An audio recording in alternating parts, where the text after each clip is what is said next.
Hello, welcome back to Photonic Luminescence. Today I want to show you how to make a pH indicator out of poinsettia leaves. So let's get started. What you will obviously need is the poinsettia leaves, some water, and a heat resistant ceramic bowl. Of course, it can also be a beaker of glass, but I'm going to use this one. And you're going to need a heat source. I'm going to use an alcohol burn. So let's actually begin. First step is to take the poinsettia leaves like this and break them apart like this and put them in a beaker. Now, of course, depending on how much you want to have at the end of the result, you're going to, of course, also accordingly do and use more poinsettia leaves. Now we're going to add just a little bit of water.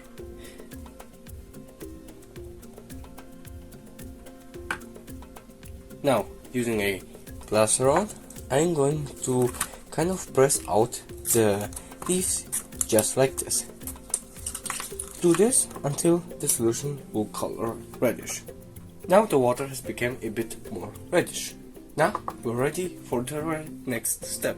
Now I've prepared my heat source, which is an alcohol burner with a metal stand, and don't forget the metal mesh.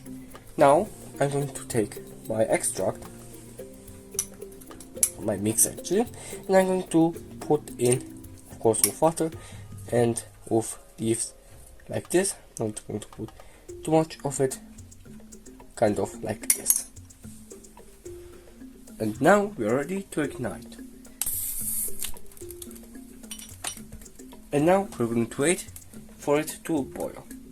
And now it actually began to boil, and as you can see, the flowers have changed a bit their color. Now I would recommend just to stir around for a bit and leave this to boil for around 2 minutes while stirring around. And now the material that actually colors the plant this beautiful reddish is actually kind of getting out, and it's now extracting that, which is an anthocyanate if I'm not wrong, and this is what we are kind of boiling off here. And now we are actually kind of done, so we can take the heat source away and of course extinguish it. Now let the ceramic bowl or beaker that you're using to cool down.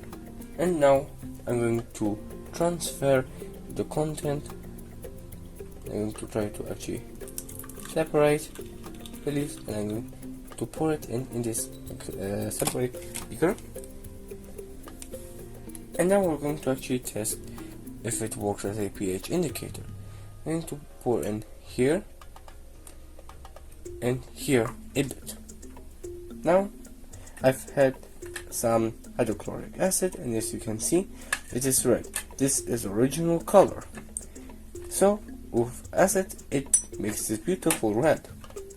And now if I'm going to add a hydroxide, a base solution, you should see a brown greenish formation. And so we have a clear difference between them. I also recommend to add ETHANOL so that it doesn't catch any fungi. I hope that you enjoyed this chemistry video of mine. I hope to see you in the next video. Goodbye.